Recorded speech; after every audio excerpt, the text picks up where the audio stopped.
once I hit Yes. record. All right. So thank you, Love it. everyone. Yeah, the same, right? And she didn't do it intentionally, but her conscience was like, got you, girl. The heart knows.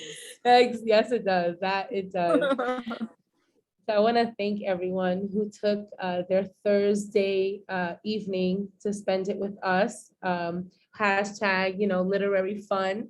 I'm super, super happy to start off this series with Esther and her book, Stories of Gabriel. I read it and it was funny because while I was reading it, I would tell my mom, like, oye, esta, like, and I would be like translating the book to her. So my mom has also like vicariously read it through me. So Stories of Gabriel.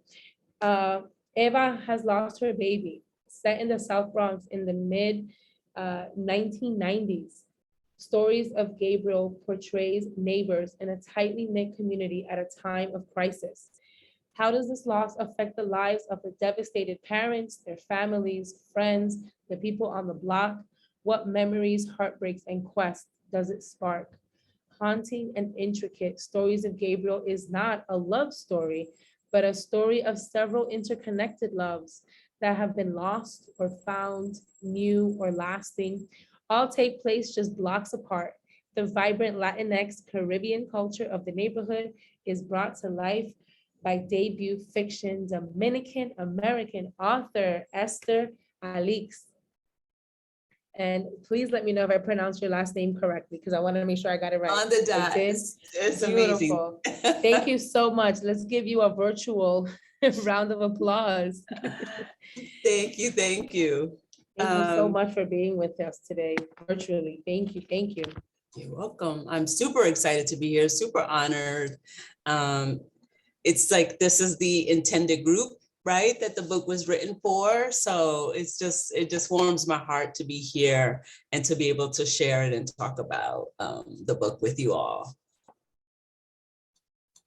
And I feel like we should jump right into it because why not, right?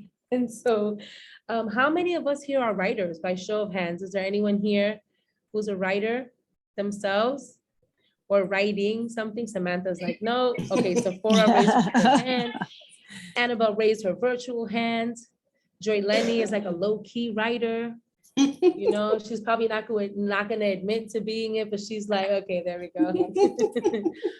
And Samantha, I'm sure you have writer vibes in you somewhere, right? I feel like everyone can be a writer. Just a reader. The first thing More of I a feel reader. like we always talk about kind of the muse, right? Like the writing muse. So was it one of these characters that came to you as a muse? Or like, did you see like a piece of like news from the Bronx, from the 90s? Can you walk us through like how you birthed this book? Oh my God, this book has been trying to be birthed for like over a decade, I would say. And it really was inspired by the first story by the couple. There are like at least 2 or 3 couples like that in the neighborhood that I grew up in, the Bronx. And I just always love watching them. They know me, they always ask about me. And I was like, oh, wouldn't it be nice to talk about, like, just like make up a story about, these versions of this couples that I see. And that's what I did. And there was another thing that was happening at the time that I was a teenager in the Bronx. Like there were a couple of girls in the neighborhood who were pregnant and very happy to be pregnant. And I just started to like, just my wandering imagination, just like, what if something happened to the child? Like, how would these young women, like, how would their lives change? And those 2 things started to like, just come together. And then it became like, the first story was like mentioning the girl. It took me a long time to write Eva's story because for so long, she was so lost to me. Like, what happens when that happens? Like, I'm not a mother, but I can just imagine the pain and the suffering that one can go through. And so, yeah, I just started to put those pieces together. Yes, and I am a mom. I actually gave birth to my daughter in the middle of the pandemic. Oh, and so Yeah, one of the things, I did tear up a couple times as I read your book, because that particular kind of loss is, so profound. Mhm. Not just for the mom, but like you so beautifully like stitched together, like with members of the community. I think it's like a collective loss. And it kind of triggers a lot of things, and you see it kind of this delicate, but like almost like this rupture that is like threatening to happen with so many of the characters. And so I wonder, what kind of self-care did you need to do, if any, like while you were creating? Like, because I know they say sometimes like characters stay with you, or like you get into this mode and it's kind of like, was there any like thing in particular you did to like care for yourself, like for your mind and for like your emotional health while writing these characters? I took a lot, I took a lot of pauses. I took a lot of pauses. I did finish the book during the pandemic. Like I just did a final push and just said, okay, these characters have been talking to me for a long time. They very clearly want me to tell their story. So I'm going to tell their story. I'm going to figure out how to complete this story for them. Already, some of them are showing up in other stories, so I don't know that they're ever going away, but I try to take care of myself by just kind of honoring that voice, if that makes sense. It's like whenever I thought, oh, this is what's happening with a particular character, I tried to write that down, record it, put it on my phone, just find ways to capture those notes so that when I was able to sit down and really like flesh out the story, I had all the pieces together, even if it was just one word to remind me like what was happening, what triggered a thought in my brain. I love that. So you had like on your phone, did you have like napkins and like receipts and all that stuff? Yes, Yeah. yes. Yes. I love that. Now, was there a particular kind of writing process that you had, or did you, because you mentioned like that you just honored like when that came to you. So at the end of the day, like we have to sit and like write the book, right? So what was effective for you in that process of like sitting down at the computer? Was it kind of this long continuous stream, or was it like bits and pieces during the pandemic, or was it one day that you were like, no, I'm gonna lock myself in this room for like a month and write this book finally? It was definitely bits and pieces, like bits and pieces. But once I had the whole thing kind of fleshed out in like pieces of story, I went away for like a week and just said, okay, like I am going to get all the elements. Even if I don't finish all the stories, I'm going to get all the elements in every story and make sure that they're there, and really complete it like the bulk of the book in that week. But prior to that, it had been like little pieces here and there of like stories of like Eva trying to tell me her story. Like the last story that I wrote was really Marco's story, because his, for me, was the absolute hardest and the most painful. Yeah. And he's such a complex character, right? Because Yes. first you meet him through Lorenzo's eyes, right? And then it's kind of like, yeah, I wasn't rooting for him in the beginning. I was totally team Lorenzo, right? I see Samantha shaking her head. So I don't know. I have a question to ask later to see who was your favorite character, right? But no, it was beautiful how like all the stories. This is definitely hands down a book that I'm gonna read again, and I feel like other folks are probably gonna read again. But I wanted to ask you, because I know this is a piece of fiction, and it's like, we know it's the Bronx, we know it's Latinx, we know it's Caribbean, but do you feel like even present day, pre-pandemic, or like what we think is post-pandemic, do you feel like there are similarities to what's happening kind of like right now in the Bronx, similarities with your book? 100%. Like my mom still lives in that same neighborhood. When I visit, it is, I essentially see people that I have known most of my life, right? So it feels like it's changed, but it also like it's the same. It's maybe the name of the store is different, but it's the same store, right? It's like the Caribbean restaurant closed, but the other one across the street is just like it, right? So it's different and it's the same. Like I I don't recognize all the landmarks anymore, but I recognize the people, right? Like it's still the same people. It's mostly Caribbean.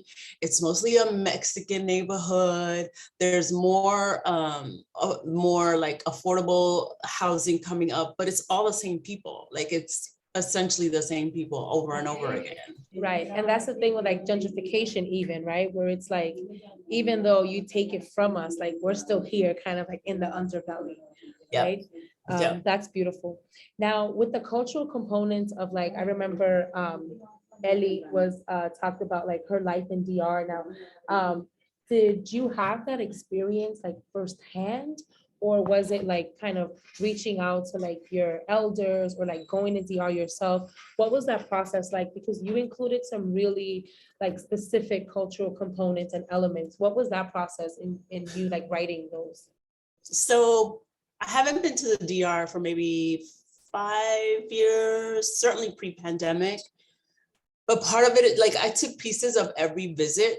Like there's a smell, I remember the smell, I remember the warmth, I remember the food, I remember the people, like immediately how like unfortunately for me, like I pick up the dialect and after like 24 hours, I start to sound like someone who is been living there unintentionally. Like I just pick up the dialect right away. So I took all of those elements that I remember and just put them there.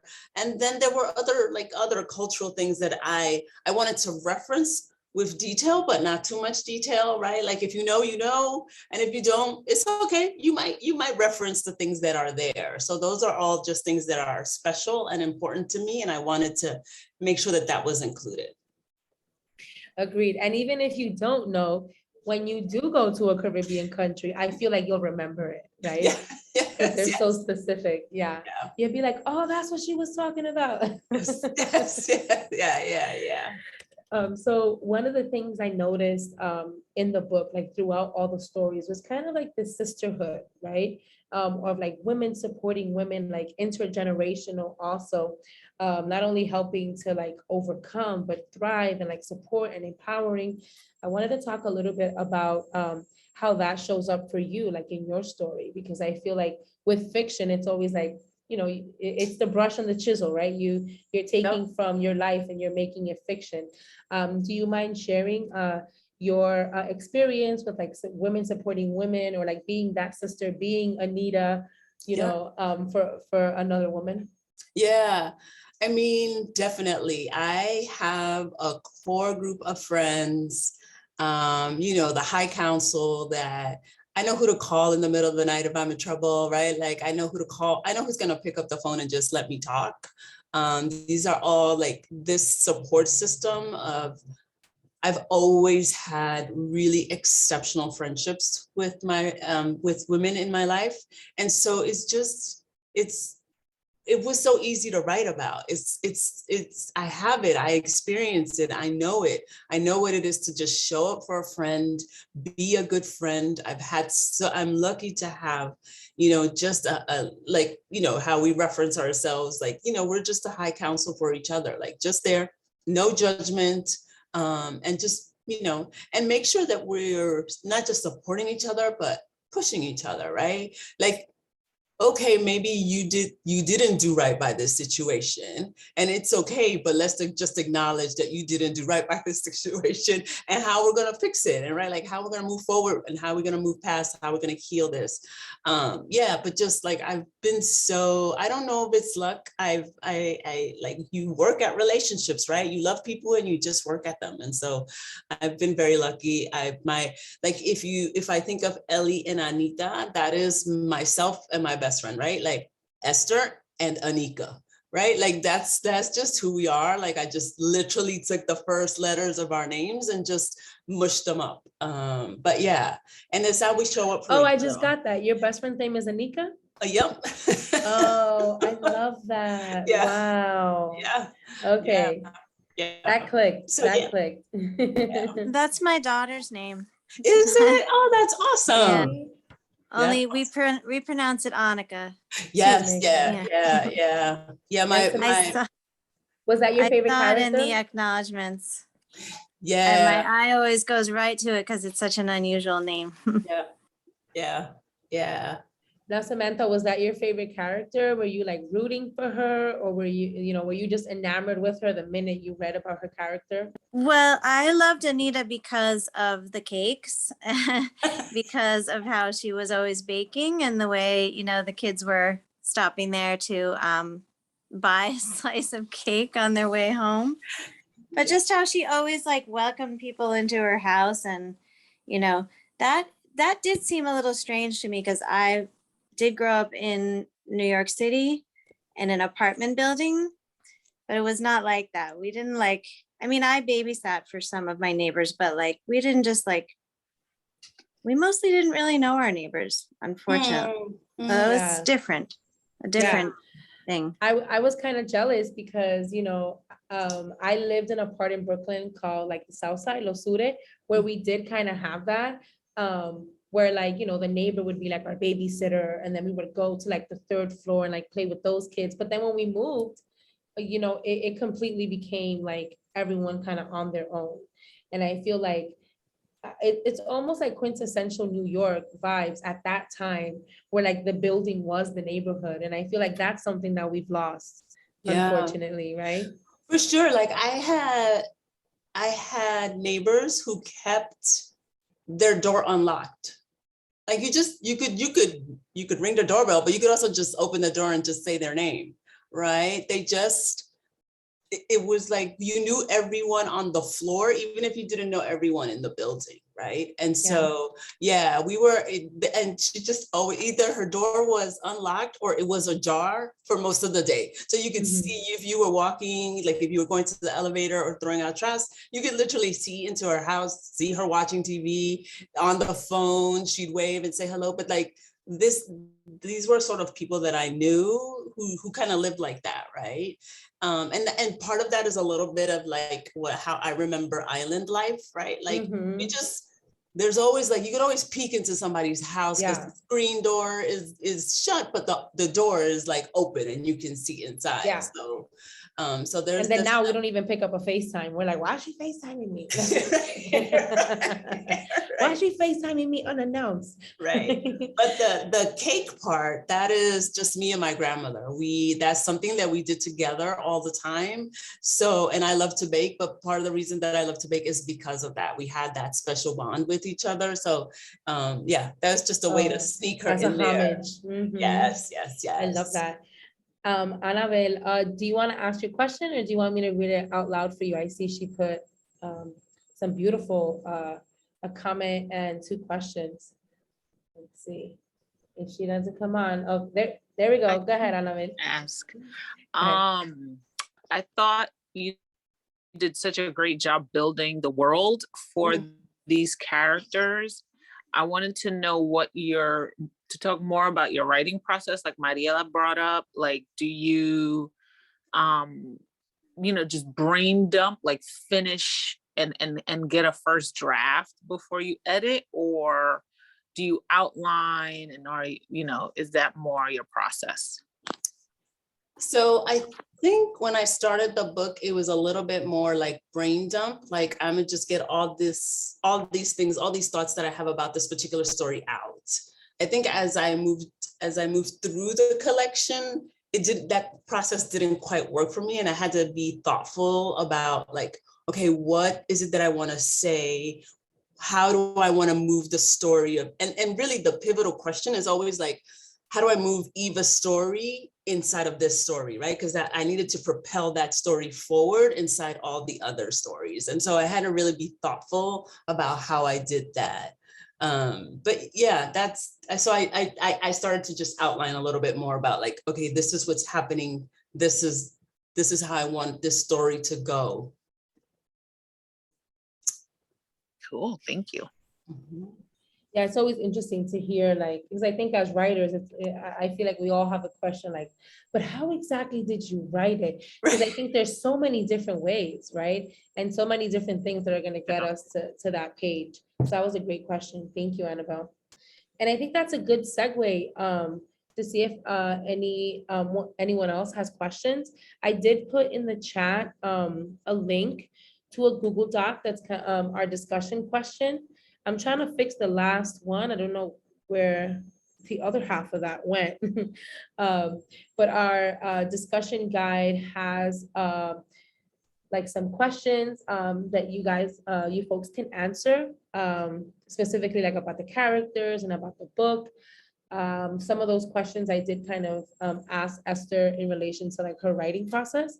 But let me know if any of you have any questions that you would like to ask for yourself or any comments about the book itself. I want to apologize beforehand. I just found out about the book club last week, and I was traveling, so I didn't get a chance to read your book. I will read it. And I will read it. It looks really interesting, and I just wanted to be a part of this. Oh, awesome. But I do have next month's book though. I got that one, and I'll go back. But I just want to enjoy the discussion. Thank you so much. Thank you. Oh, Sephora, how did you find out about the book club, if you don't mind me asking? Oh, through Dominican writers, because I'm Nice, taking okay. a self-publishing workshop on Saturdays. Oh, Nice. That's awesome. So you're a writer. I'm getting there.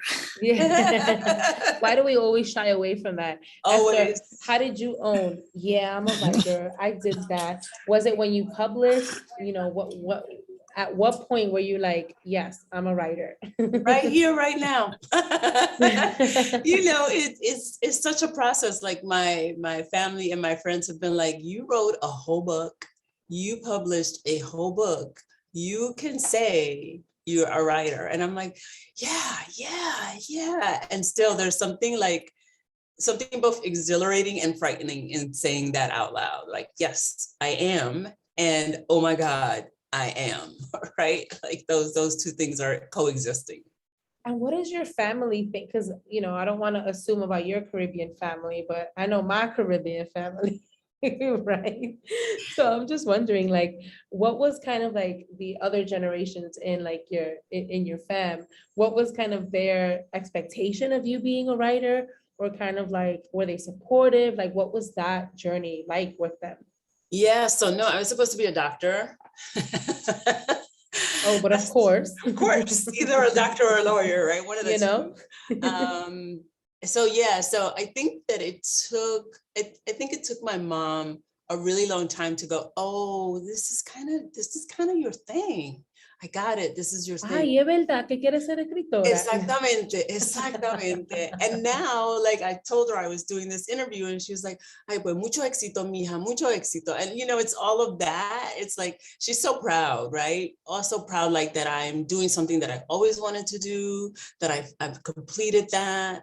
You know, so yeah, it's like my aunt who is 95, and right now is in rehab, but I took her a copy of the book and she was like, oh my God, this is so amazing, right? Like, just like, oh my She'll God. probably be like, tú eres famosa.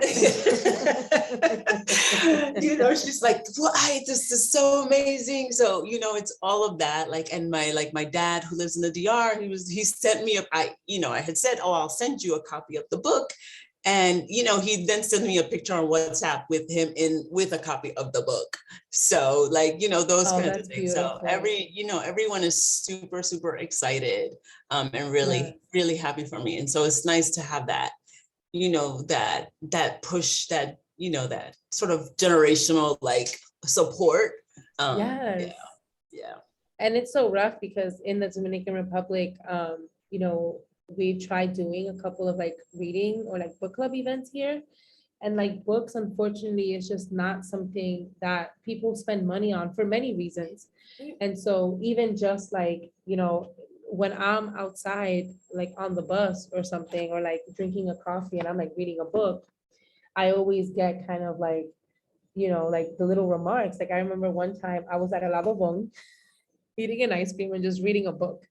Perfectly normal behavior for me, right? But people would walk by and they would just be like so intrigued by like this girl like reading a book because she wants to, like out of pure joy, like, you know. So it's always interesting when I hear about folks in DR, like their relation to books, a specific, of course, class when it comes to that. And I see there's a question coming in. It says, yeah, as the author, what is your hope for people to get from this book? Oh my gosh.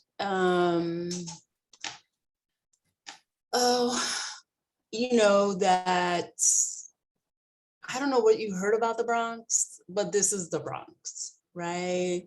Like, I don't know what you heard about Caribbean people, but this is Caribbean people, right? Like for me, I know who the characters who are Puerto Rican, I know who the characters who are Dominican, I know the characters who are, like, I know all of these people, these are my people. And in reading the book, I hope you see that. I hope you see the sameness in all of us, right? Like but it's really like my love story of the Bronx, my love story of our people. Yeah. I wanted to make sure that that's the thing that was communicated. I love that. I just wrote it down right now. Because of course we're gonna keep working with you and like sharing the book. And I love how you said was it my Bronx love story, or was it the other way around? Or my love story to the Bronx? Yeah, love story to the Bronx. Yeah, like it's really a love letter. It's like, I don't know what you heard. I don't know what stories you've heard about the Bronx, but let me tell you, this is the Bronx. And I'm not saying the other version doesn't exist. I'm just saying that this one also exists side by side. I love that. Now, you mentioned earlier that some of the characters are kind of like popping up in your other books. So that means that you're writing more books. Yes. Anything you want to share about that? Well, so I'm writing, I don't want to say too much, but it is a cozy mystery, and it is an abuelita and her granddaughter, and they are like, busybodies, but also like finding people, fixing things, doing the stuff in the neighborhoods that busybodies do.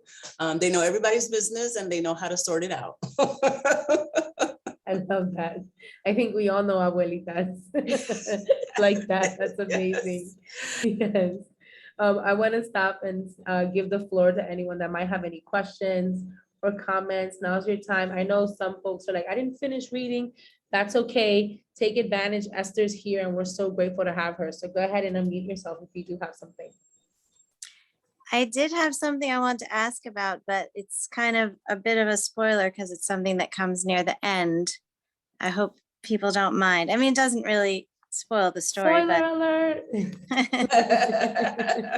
I mean, it's about Pedro because like his story was sort of like, I was wondering, what it had to do with the rest of the story. And that kept happening to me. Like, I kept thinking like, well, how are these people connected to like the main story, or is there a main story? And of course there's Eva throughout it. But what really moved me was when Pedro comes back and he says, I know for sure that this life, let's see, where am I? On page 114, so like practically the end. I know for sure that this life I have now would not be possible if that baby had lived. It's a terrible discovery to make. And like, I just had to pause at that moment because it moved me so much. The idea that tragedy and a better outcome are totally linked. Mm-hmm. And I just thought, oh my God, you have the chance to talk to the author.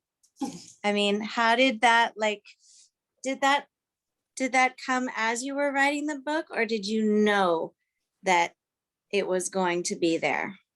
That's an amazing question. I would say it came as I was writing it. It came as I was writing it. I was trying to sort of let the reader know like what happened to everyone, right? Like through Pedro, through his own story, and also say like the impact of Eva and the baby for him. And so that's the realization that he had, but I don't know that I knew that beforehand, right? Like I knew it as I was writing it, but not beforehand. Yeah. That's a great question. Thank you so much for asking that.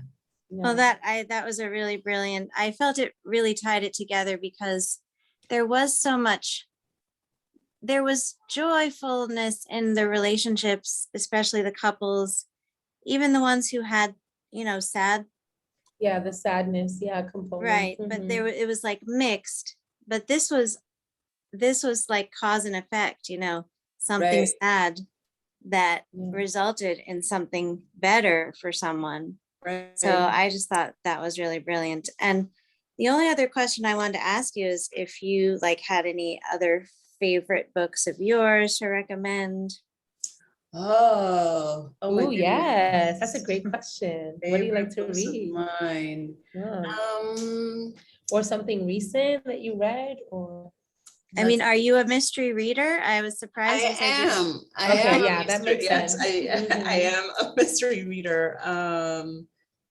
I've been very slowly making my way through the Agatha Christie's Hercule Poirot series, just very, very slowly, as a way to understand how to build a mystery, right? Like how to where to drop the clues, where to mislead people. Right. So that's really been fun. That's been really Mhm. fun to do that. But I'm actually gonna go into my Goodreads really quickly to say what I really have liked recently. And I'm gonna plug this later on as well, but please leave a review on Amazon, on Goodreads. It's so important for us to leave reviews, 5-star reviews for our authors. So in the document, I did link the Amazon and the Goodreads to leave a review. So when you have a chance, please, it's a free and simple way to support our authors. Let's see. I think one of the really good books that I read last year was The Secret Lives of Church Ladies. I don't know if any of you had that. To me, I heard it. I didn't get a chance to read it. Is the short story collection. The stories are not interconnected at all, but each story is such a standout. I could not pick my favorite in that collection at all. They were all so good. Let's see. Also Blackout, another short story collection. It is by young adult authors. It's for young adults, I should say.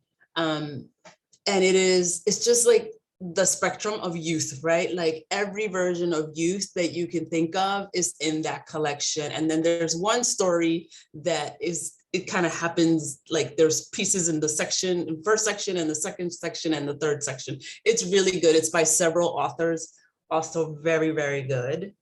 Those are the things that I've enjoyed so far. I also read Dominicana by Angie Cruz, which I just remember, I just it reminded me of all the stories I heard when my aunts first came especially to New York, because most of my family came directly to New York. And it just all of those stories, although that story and that was not at all like my aunt's, but it just reminded me of the newness of being in a place, right? That you don't know the language and you're trying to navigate, and stuff's happening to you, stuff's happening to your family, and you're pregnant and you're trying to figure out all of those things. So kind of listening to my aunts talk about their arrival here. Yeah, super fun. And even though the year, the timelines are different, because I think Ana from Dominicana was in the 60s. Yeah. I feel like Ana and your neighborhood could very easily have, coexisted, right? Yeah. Because that story was the same. I had a quick question for you, but I forgot where I put it. Where did it go? I know, don't you? I feel like I wrote it down somewhere.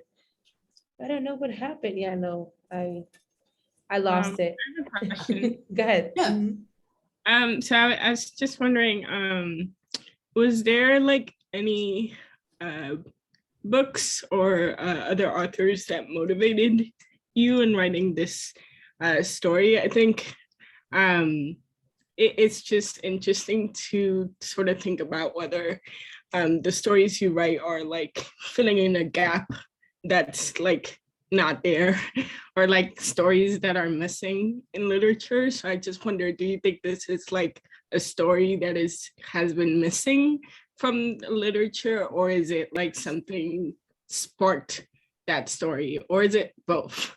So I'm just wondering.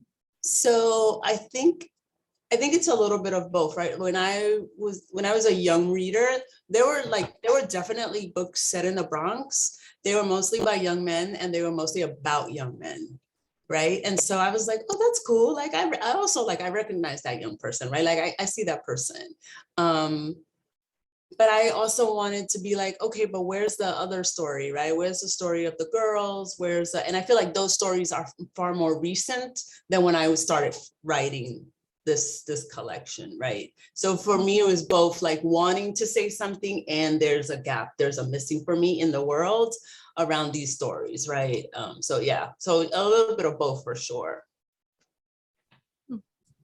That's true. And like, honestly, I feel like it wasn't until I was an adult that I read stories of like the Bronx. And it wasn't even like kind of the Simon and Schuster, like Penguin publishing that, right? Right. I always remember kind of like the books being sold like on that table. Like if any of you remember like walking through like the concourse or like the main avenue, on your block, and there's the guy selling the books outside. I feel like that's when I was really reading that. I wanted to go to, if you have the book with you right now, my favorite was on page 26. Like Samantha spoke a little bit about like the tragedy and kind of the outcomes, even if it's like a positive outcome, right, coming from a tragedy. And this was the part where like I put the book down because I was like, okay, I'm gonna cry. Oh.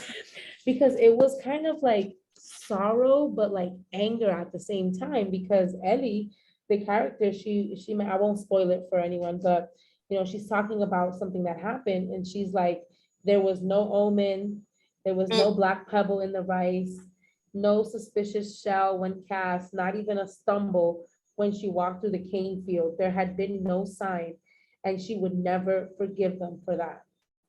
And I think it's so interesting because all of us have kind of the things that guide us, whether it's like coming from religion, coming from a spiritual practice, or even coming from like your intuition, right?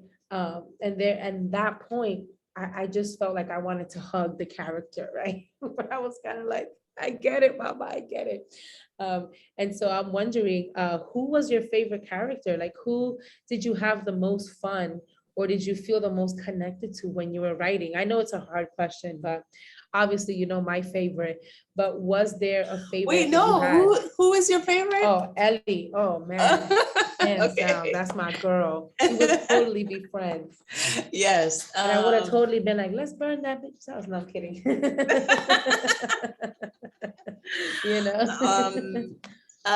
Do you have a favorite? I know that's like an odd question. Like when you ask a parent, like, who's your favorite child? But do you? I don't know if this is favorite, but I have a lot of feelings for Marco. And that is not to say that he is my favorite character. He is not the most redeeming. He is so utterly complicated. It's a little bit of a love-hate relationship with him. Also with Lorenzo. Like, oh my God, just like, get your life together, young man. So I have a lot of feelings for Marco, like in that way. But like favorite, yeah, I mean, it probably is Anita. She's probably my favorite. Yeah, and Anita's like solid. She's like, yeah, I can definitely see that. All right, so I want to respect everyone's time because we have about maybe 3 minutes left. So I'm going to make my plug again. I'm going to put it in the chat. Let's see. Esther, do you have beta readers? That was a question I see in the chat. Yes, I see, Annabelle. Yes, I do. Are you asking to be one? Wink, wink. And I Yes, exactly. Oh, yeah, I love that. Of course, always. Excellent, excellent. And what is a beta reader for those of us who might not know? Just like at least for me, how I think about it is like it's you have the complete what you think is the complete version of the piece, and then you go, okay, my friends, here you go, read this. Let me know your thoughts. Let me know. For me, I'm always looking to see what is missing. Does the trajectory of the stories make sense? Mhm. Like for a little bit, the stories were not in this order. And so I really had to think through like how I needed to tell Eva's story, right? Like that was most important for me. So the stories had to be in a particular order. That's beautiful. Who were some of your beta readers? Did you ask like your friends, your family? Did you have kind of the writing tribe that you went to for this? Yeah, so Anika was definitely one of my beta readers. My partner is one of my beta readers. I have about 4 people. And then I have a friend who used to be a book editor, a book copy editor. Mhm. And I like literally just said, tell me everything that is missing in this book that should be in this book. And literally worked with me story by story to say what was missing, what was working. Really, really pushed me to write Marco's story because Mhm. I did not want to write that story. Wow. So you Yeah. really wrestled with his character. Yes. Yeah. That makes sense. And Yes. I loved it because I feel like it was almost like cinematic. I totally could see the movie in my head and like everything was just Excellent. How do we perfection. get it to Netflix? I know, right? Disney? Like, how do we do that? That's a part? question for Angie and be like, Angie, you got any connects? Like, Right, you know? right. And yeah, Annabelle said that's a good friend. That's a Yes, fact, she's definitely. an excellent friend. Yeah. She's like, you need to write this story. You need to write Yeah. the story. So yes. Yeah, no, we all need a friend like that. That's awesome. So please leave a review. Like we said, it is a quick and easy way to support authors. So if you haven't already, please consider leaving a quick review. For this book, I included the Amazon link and the Goodreads link in the chat. And I'll also send it later on with kind of like our recap and the link for the YouTube of this recording when it's available. And thank you so, so much, Esther. Oh, thank you all. I appreciate Yes. you all so much. Thank you. Thank you. Thank you. And let's give her a virtual Thank you. clap. Virtual round of applause. Thank you, Esther. And we look forward to hearing about your next book. No pressure. Yes. No, we'll wait. Thank you. Thank you, you so Mariela, much. too. You're a Oh, great thank host. you. You're very welcome. Yes, thank you. Good night, Bye-bye.